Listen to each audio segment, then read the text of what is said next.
Ladies and gentlemen, let me begin today with a story that might change the way you think about money for the rest of your life. And if you listen closely, really listen, you may discover that the answer you've been looking for has been sitting quietly beside you all along. I once knew a man who worked as a janitor. Nothing glamorous, nothing impressive by society's standards. He swept floors, emptied trash cans, cleaned restrooms, and he did it faithfully, year after year. He never earned more than a modest wage. No fancy degrees, no corner office, no spotlight. By all appearances, he lived an ordinary life. But there was something extraordinary happening beneath the surface, something that most people missed. When that man passed away at the age of 72, his family discovered he had saved over $300,000. $300,000. A janitor. Now, when people heard the number, you can imagine the reaction. Shock, disbelief, confusion. How is that possible, they said. How can a man who earns so little leave behind so much? And here's the more fascinating part. I've known people who made 10 times, 20 times, even 50 times what he made, and they died broke. No savings, no investments, nothing to show for decades of high income except a trail of bills and stress. So the question becomes one worth pondering. How does the man with little end up with much, while the man with much ends up with little? Well, let me give you the answer. And it's not complicated. It's not hidden. It's not reserved for the gifted or the lucky. Here it is, plain and simple. Money does not respond to income. Money responds to discipline. See, most people believe the breakthrough comes when they finally earn more money. If I just had more, Jim, if I just got that raise, that promotion, that big opportunity, then my financial life would change. But I'm here to tell you, no, it won't. Because earning more money only magnifies the habits you already have. If you can't manage a little, you won't manage a lot. If you don't save at $30,000, you won't magically start saving at $130,000. The seeds of wealth are planted long before the fruit ever appears. That janitor didn't become wealthy because of what he earned. He became wealthy because of what he practiced. And what he practiced was simple, steady, consistent discipline, the kind that most people overlook because it doesn't create fireworks today, but it creates miracles tomorrow. And that's what I want to talk to you about. Not tricks, not secrets, not overnight success, but the philosophy, yes, the philosophy behind money. Because until you change the way you think, nothing changes in the way you earn, the way you save, or the way you live. So as we begin, let me give you one sentence to carry with you through this entire lesson. You don't have to be wealthy to begin practicing wealth, but you do have to begin practicing wealth to one day become wealthy. And this, my friends, is where our journey starts. Now that we've set the stage with our remarkable janitor, let's step into the real heart of the matter, philosophy. Because if you ask me, and I've been teaching this for a long time, wealth doesn't begin with money. Wealth begins with your philosophy about money. See, most people think their finances are shaped by their paycheck, but that's only the surface. It's the visible part of the iceberg.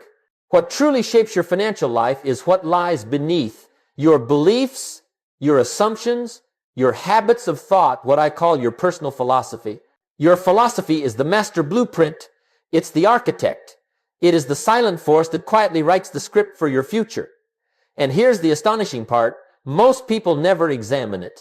They live by a financial philosophy they inherited sometimes from parents, friends, society, without ever questioning if it serves them or sabotages them. Let me explain how it works. Your philosophy determines your attitude, how you feel about work, savings, spending, responsibility.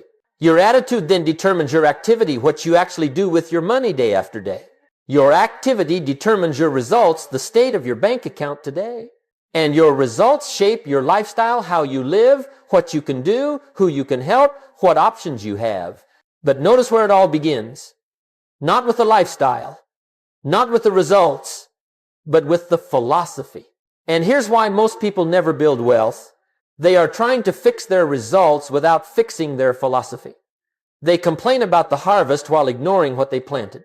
They want different fruit without planting different seeds. Let me give you a common example. Many people believe, deep down, that wealth is something that happens to other people, the lucky ones, the talented ones, the chosen few. So they live with a philosophy of limitation. I can't get ahead. The system is rigged. I'm not good with money. These beliefs form an attitude of defeat. That attitude produces timid or careless activity. That activity produces disappointing results. And those results reinforce the belief that, see, I told you I could never get ahead. It's a tragic loop. But the janitor, he had a different philosophy running quietly in the background. He believed, even without fancy words, that money was something you respected, something you managed, something you paid yourself first before you paid anyone else. And because he held that simple philosophy, his attitude toward money was careful, thoughtful, deliberate. That attitude flowed into consistent activity, saving a portion of every paycheck. And that activity produced the remarkable, almost unbelievable result we talked about earlier. So the question is not, how much money are you making? The real question is, what philosophy is shaping the way you use money? Because here's a truth worth writing down. If you don't change your philosophy, nothing else changes. Not your income, not your habits, not your future. But change your philosophy even slightly, and everything begins to shift. You begin to see opportunities instead of obstacles. You begin to think long-term instead of short-term. You begin to value discipline over impulse and growth over comfort. You begin to act like someone who's building a future, not someone trying to survive a present. Philosophy first, action second, results third. And that, ladies and gentlemen, is why the janitor built wealth while high earners stayed broke. It wasn't the dollars, it was the thinking behind the dollars.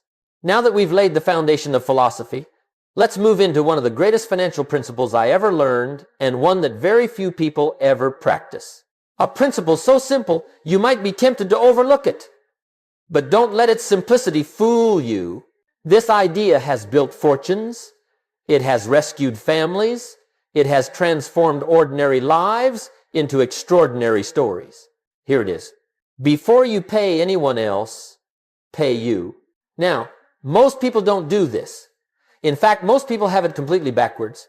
They get paid, and the first thing they do is pay the landlord, the credit card company, the power bill, the grocery store, the gas station, and after they've paid everyone else, they look at what's left and say, well, Jim, looks like there's nothing left for me. And I say, of course there's nothing left, because you never put yourself first. Ladies and gentlemen, you must learn this. If you don't keep a portion of your money, you'll always work for someone who does. See, it's not the amount that matters. It's the priority. Most people tell themselves they'll save whatever's left at the end of the month. But that's like saying you'll build wealth on leftovers. And life doesn't leave you leftovers. Life consumes everything you allow it to consume. Pay yourself first. Not last, not someday, first. Let me give you a simple Jim Rohn example. Imagine you earn $100. The average person spends $110. Another group spends $100. A rare few save 10 and live on 90. Yet here's the stunning secret. The ones who save first, no matter how small the amount, end up wealthier than the ones who spend everything. Even if the difference seems insignificant today. Why? Because saving is not just a financial activity, it is a psychological transformation. It changes who you are. It upgrades your identity. It announces to yourself and the world, I am a person who keeps part of what I earn. Let me tell you something you may want to write down. You don't need more money to start saving. You need discipline. And once you develop discipline, money has a funny way of finding you. Most people say, Jim, I'll save when I make more. I say, no, you won't. Because making more money doesn't create discipline, it magnifies habits.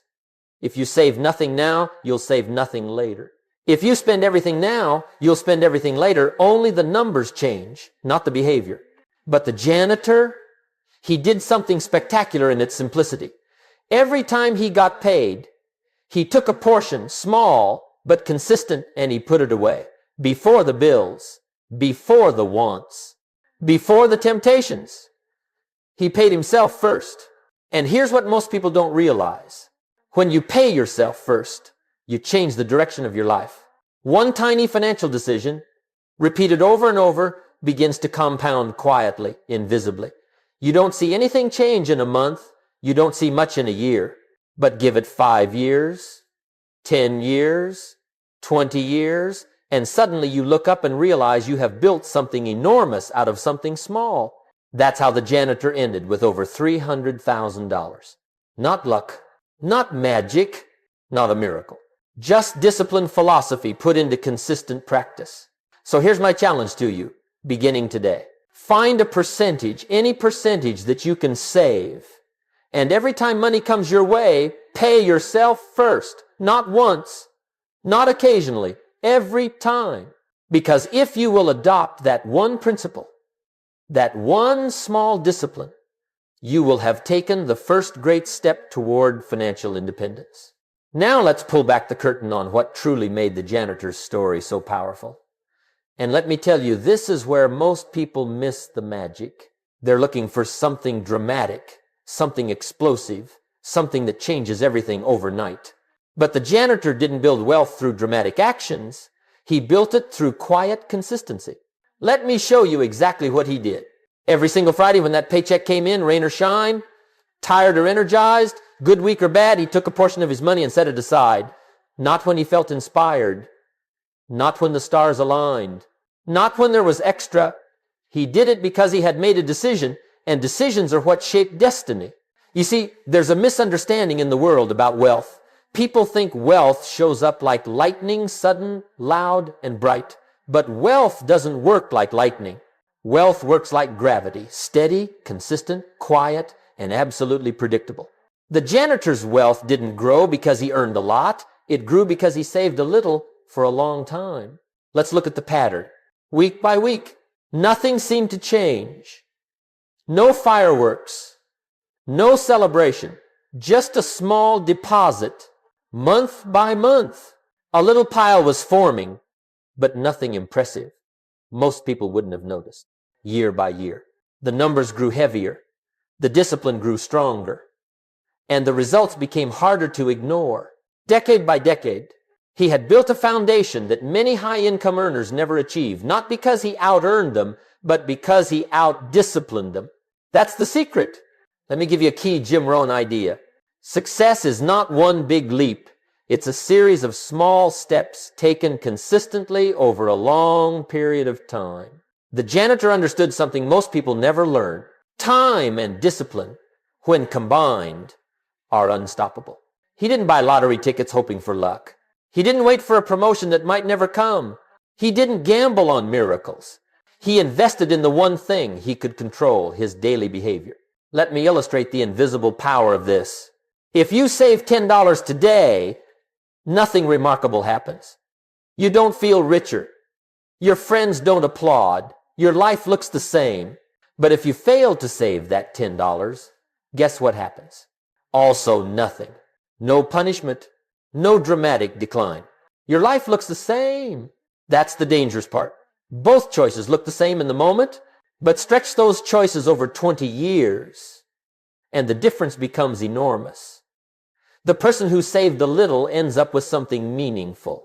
The person who didn't ends up wondering why nothing ever got better. The janitor simply made the right small choice for a very long time. He wasn't smarter than everybody else. He wasn't luckier. He wasn't special. He just understood something profound. A small discipline repeated consistently can create a life that astonishes people. And here's the truth. We all have access to the same principle. But most people never use it because they can't see the value of small beginnings. They want big results without small steps. But life doesn't work that way. The janitor became wealthy the same way a tree becomes tall quietly, slowly, invisibly at first, and then unmistakably, undeniably obvious. He didn't grow wealth overnight. He grew wealth over time. And that's the lesson. Small money plus time plus discipline equals a result that defies imagination. Now that we've looked at the janitor's quiet path to wealth, let's examine something that surprises nearly everyone. The people who earn the most money are often the ones who save the least. Strange, isn't it? You'd think high income would automatically lead to financial security. You'd think bigger paychecks would create bigger bank accounts. But in real life, it seldom works that way. Let me tell you why. Most people aren't controlled by income. They're controlled by appetite.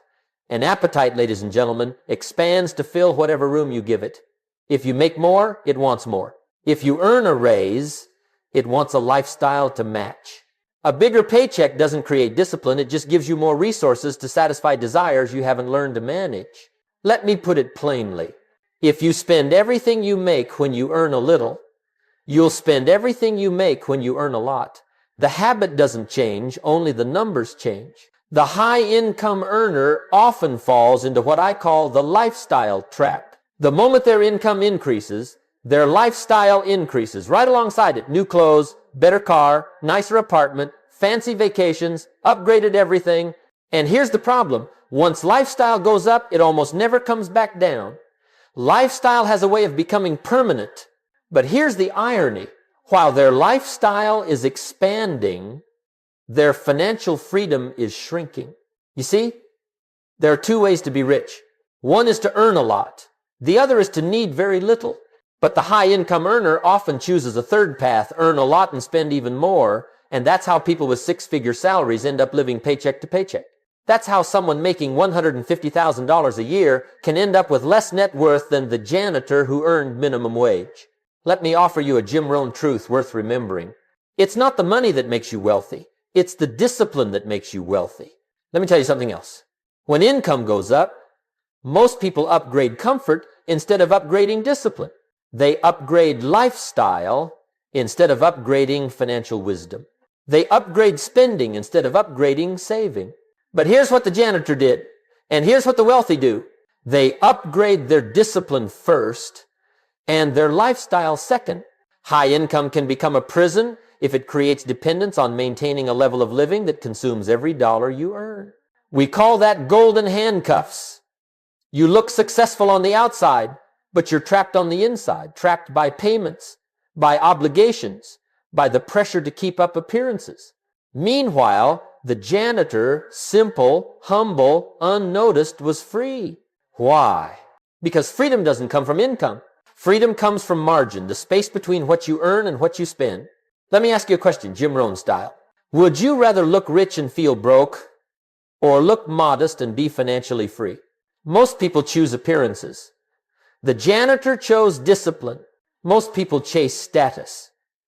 The janitor chased stability. Most people spend more as they earn more. The janitor saved more as he earned more. And that's why people with higher salaries often end up with lower net worth. It's not income. It's not luck. It's not opportunity. It's discipline. Because discipline protects you from yourself. Discipline protects you from appetite. Discipline protects you from impulse. Discipline protects you from lifestyle inflation. The janitor understood something profound. Wealth is not built by earning more, it's built by keeping more. And that, ladies and gentlemen, is the lesson the high-income world keeps missing. Now that we've examined the trap so many high earners fall into, let's shift to one of the greatest financial disciplines ever taught, a principle so reliable, so time-tested, that if you practice it faithfully, I promise it will change your financial future no matter where you begin. I call it the 10% rule. Jim Rohn called it paying yourself first. Wealthy families for generations have called it the first bill you owe. The idea is simple. Take the first 10% of every dollar you earn and set it aside no matter what, no matter when, no matter how small. Not at the end of the month when you hope something is left. Not when you feel like it. Not when you start making more. The first 10% off the top. Now let me tell you why this principle is so powerful. It's not about the money. It's about the identity you develop when you keep a portion of what you earn. See, most people pay themselves last. They say, I'll save whatever's left over, but if that's your plan, you'll never save. Life has a way of consuming everything you allow it to consume. And month after month, year after year, they end up with nothing but receipts and regrets. But the moment you decide, a piece of everything I earn is mine to keep, you join a very small group of people, the builders, the planners, the disciplined, the ones who rise above circumstance instead of sinking beneath it. Now, some people hear 10% and panic. They say, Jim, I can't save 10%. I'm barely surviving now. And I say, then start with 1%. If you can't save $1 out of 100, you won't save 10 out of 100. The amount doesn't matter. The discipline matters. If you can save 1% this month, save 2% next month.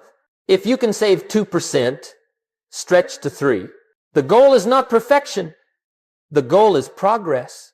And progress compounds. Let me tell you something important. The habit is worth more than the money, especially in the beginning. Because money grows slowly at first. Discipline grows immediately. And discipline is the root of every financial harvest. And here's the beautiful part. Once you develop the habit, something interesting starts happening. You begin to see yourself differently. You walk differently. You talk differently. You make decisions differently.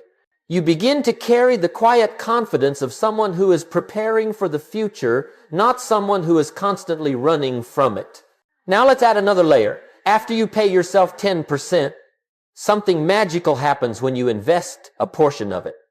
Maybe it's a simple savings account at first, then a mutual fund, then a retirement account, then perhaps one day a property, a small business, a side project that grows. But the door only opens for those who walk through the first one. Keep a piece of what you earn. Let me show you how this works in real terms. A person who earns $40,000 a year, saving 10%, that's $4,000, might not feel wealthy today. But give that person 10 years of discipline, and the number becomes meaningful. Give them 20 years, and the number becomes impressive. Give them 30 years, and they will have accumulated what many high earners only dream about, yet never accomplish. The janitor understood this. The numbers weren't what inspired him. The discipline was. And because he honored the discipline, the numbers eventually honored him. Let me offer you a Jim Rohn thought to carve into your memory. The major value in life isn't what you get. The major value is what you become. When you follow the 10% rule, you become a person of discipline. You become a person who plans. You become a person who builds. You become a person wealth trusts. Because here's what I discovered. Money flows to people who can manage it and flows away from people who can't. The 10% rule says to the world, you can trust me. I'm responsible. I'm building something. And life has a way of rewarding people who behave like stewards, not spenders. So whether you make a little or a lot, whether you're just beginning or starting over, whether you feel behind or ahead, the rule remains the same. Always keep a piece of what you earn. It is the doorway to every financial future worth having. Now let's talk about something even more important than saving money, earning money, or following the 10% rule. We're stepping into deeper territory, the part most people never consider. And yet, it is the very foundation of lasting wealth. Let me put it in one sentence, and if you catch this, it might change everything. Wealth doesn't come to what you have. Wealth comes to what you become. That is the real secret. That is the difference maker. That is the turning point between those who rise and those who stay stuck. Because money, ladies and gentlemen, doesn't just respond to effort, it responds to character. It flows toward discipline, responsibility, reliability, consistency. It flows toward people who take care of the small things. It flows toward habits, toward values, toward identity. And this is where the janitor's story becomes extraordinary. Because long before his bank account grew, he grew. He didn't think like a poor man waiting for luck. He thought like a builder, a planner, a steward of his future. He didn't say, someday I'll save. He said, today I'll save, and I'll do it again tomorrow. He wasn't practicing wealth on the outside. He was building wealth on the inside. Let me tell you something, Jim Rohn style, and it might sound a little bold. If you became the kind of person who deserves wealth, you wouldn't have to chase it. It would begin to find you. Because here's another principle of life. We attract not what we want, but what we are. If you want more opportunity, become more valuable. If you want more income, increase your skills. If you want more freedom, increase your discipline. If you want more wealth, increase your philosophy. You can't become wealthy from the outside in. You become wealthy from the inside out. Let me give you a powerful example. If you take a truly successful person, someone with skill, discipline, habits, philosophy, and you strip away everything they own, take their money, their job, their connections, even their reputation, put them in a brand new town with nothing but their character, do you know what happens? Within a short time, they start building again. Within a few years, they've rebuilt everything they lost. Why? Because success is not what they had, success is who they had become. Now take someone without discipline, without responsibility, without self-control, and give them $1 million. How long do you think they keep it? 1 year? Maybe 2? For most people, the money disappears as quickly as it came. And you know why? Because they never became the kind of person capable of managing it. This is why lottery winners so often go broke. This is why inheritors lose fortunes they never earned. This is why high-income earners often live paycheck to paycheck. The money came, but the character didn't. And this is why the janitor kept his wealth. He became the kind of person money follows. He became disciplined. He became consistent. He became responsible. He became thoughtful with his choices. He became the steward of his future, not the prisoner of his impulses. This is the transformation wealthy people make long before the wealth arrives. So ask yourself not, how can I earn more money? Ask yourself, what kind of person must I become so that wealth feels safe in my hands? Because wealth, my friends, is like a guest. It visits many homes, but it stays only where it feels respected. When you practice discipline, wealth feels safe with you. When you practice responsibility, wealth feels stable with you. When you practice long-term thinking, wealth feels secure with you. When you practice the 10% rule, wealth feels wanted by you. And slowly, quietly, almost mysteriously, money begins to stay. Then it begins to grow. Then it multiplies. Then it serves you because you have become the kind of person it follows. Let me end this section with a Jim Rohn principle to carve into your memory. Success is something you attract by the person you become. Your wealth, your real wealth, begins with you. Now that we've uncovered the character behind wealth, discipline, consistency, responsibility, let's turn that philosophy into daily practical action.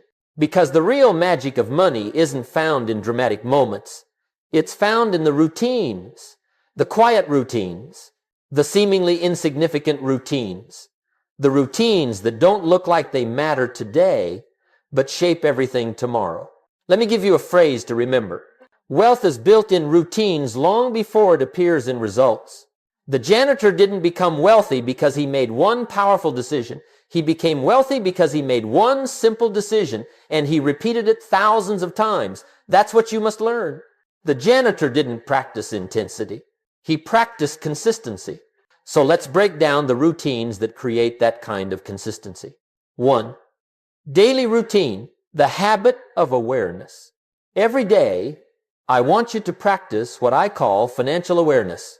Not guilt, not shame, not panic, just awareness. The discipline is simple. Notice where your money goes. You'd be amazed how many people have no idea where their money disappears to. They don't choose their destiny, they drift into it. But wealthy people, even wealthy janitors, don't drift. They observe. They pay attention. They stay awake. So each day, ask yourself, what did I spend today? Was it aligned with the life I'm building? Was this a decision or just a habit? Because you can change decisions, but you can't change habits you're unaware of. Awareness is the first step toward control. Control is the first step toward freedom. 2, weekly routine. Pay yourself first. Now, every week, without exception, you must practice the most foundational habit of wealth. Before you pay the world, pay you. Don't skip it. Don't delay it. Don't wait for inspiration. Make it automatic. As soon as money arrives, take your percentage, whatever it is today, and transfer it to a separate place. A savings account, investment account, envelope, jar, anything. The container doesn't matter. The discipline does. If the janitor could do it on a small income, so can you. And here's the miracle. Once you pay yourself first for a few months, something inside starts to shift. You begin to trust yourself. You begin to feel in control. You begin to behave like someone who builds a future, not just someone trying to survive the present. This weekly discipline is the engine of the entire philosophy. 3, monthly routine review and raise once a month. I want you to do something simple but powerful. Review your progress and raise your standard. Take a look at what you saved last month and ask yourself, can I do a little more this month? If you saved 1%, raise it to 2%. If you saved 2%, raise it to 3%. If you save 5%, raise it to 6%. It doesn't have to be dramatic. It just has to be upward. Because here is the truth of the wealthy. They are always asking themselves to grow a little more than yesterday. Not a lot, just a little. And those small increases compound into something extraordinary. This is exactly what the janitor did. He didn't start by saving a fortune. He started by saving a fraction. And as his confidence grew, as his discipline strengthened, he raised his standard month after month, year after year. And the result? A life he couldn't have imagined when he began. By 4, the future self check-in once a month. Here's another powerful Jim Rohn style question to ask yourself. Is the person I'm becoming someone my future self will thank me for? Take a moment once a month to check in with your future self. Ask, am I building wealth or avoiding responsibility? Am I improving my skills or letting myself fall behind? Am I choosing discipline or giving in to impulse? Because here's the truth. Your future self is watching what you do today. And one day, you will either be grateful for your discipline or devastated by your neglect. The janitor made decisions his future self applauded. Every week, every month, every year. 5, the no excuses rule, daily decision making. Now, let me give you one of my favorite Jim Rohn ideas. If it's easy to do, it's easy not to do. That's why routines matter. Savings is easy. Not saving is also easy. Investing is easy. Not investing is also easy. The difference is not the difficulty. The difference is the philosophy guiding those choices. So each day, when you come across a financial choice, big or small, pause just 1 second and ask, is this today's comfort or tomorrow's benefit? And choose accordingly, not perfectly, just consistently. Because the janitor didn't win by being perfect. He won by returning to the routine every time he drifted. 6, the compound effect. Journal, track, effort, not results. Let me give you a powerful secret that saved my life when I started with nothing. I didn't track results. I tracked effort. Each day I wrote down, did I save today? Did I invest something today? Money, time, or learning? Did I avoid a poor financial choice? Did I stay true to my philosophy? On days when nothing seemed to be changing, my journal reminded me of something essential. I am doing the work. The roots are growing. The janitor did the same. Though he never used a journal, his habit was his proof. Track your effort. Your results will eventually reveal themselves. These routines, daily awareness, weekly paying yourself first, monthly reviews, the future self check-in, they are simple. Sometimes almost too simple. But remember, wealth is the result of simple disciplines practiced consistently over time. The routines don't look dramatic today, but they become dramatic when years have passed. Because while most people wait for opportunity, you are preparing for it. While most people hope for wealth, you are building the kind of life that naturally attracts it. While most people rely on income, you are relying on discipline. This is how the janitor did it. And this is how you can do it too. Well, we've traveled quite a journey together through philosophy, discipline, the janitor's example, and the powerful routines that build a financial foundation, one small choice at a time.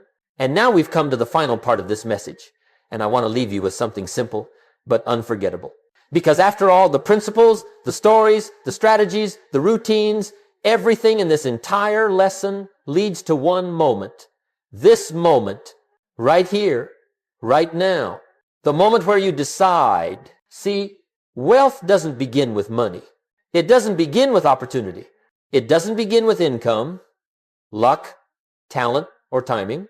Wealth begins with a decision that says, from this day forward, I will take responsibility for my financial future. From this day forward, I will keep a portion of what I earn. From this day forward, I will practice discipline, even when it seems small, even when it seems invisible. That's the decision the janitor made. And though he made very little, he kept a little. And the little he kept consistently. And what he kept consistently grew into something remarkable. He didn't wait for life to get easier. He didn't wait for someone to rescue him. He didn't wait for the perfect opportunity. He started where he was. He did what he could. He repeated it faithfully. And that, ladies and gentlemen, is how ordinary people build extraordinary lives. Now, here's the question only you can answer. Will you start today? Not tomorrow. Not next month. Not when things get better. Not when you start earning more. Not when the timing is right. Because let me tell you, the timing will never feel perfect. Life will always present another distraction, another expense, another excuse. But if you begin today, even with something small, you begin to change your entire trajectory. Not just your finances, but your confidence, your habits, your future, your identity. And one day, 5 years from now, 10 years from now, maybe 20, someone will look at your life and say, how did you do it?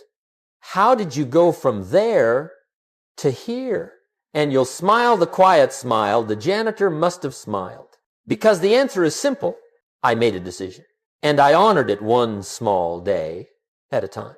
So as we close, let me leave you with this final Jim Rohn thought. If you don't change today, everything stays the same. But if you do change just a little, everything changes.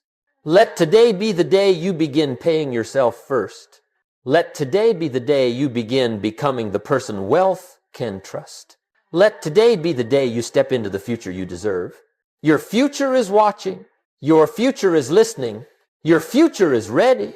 The only question left is today your day?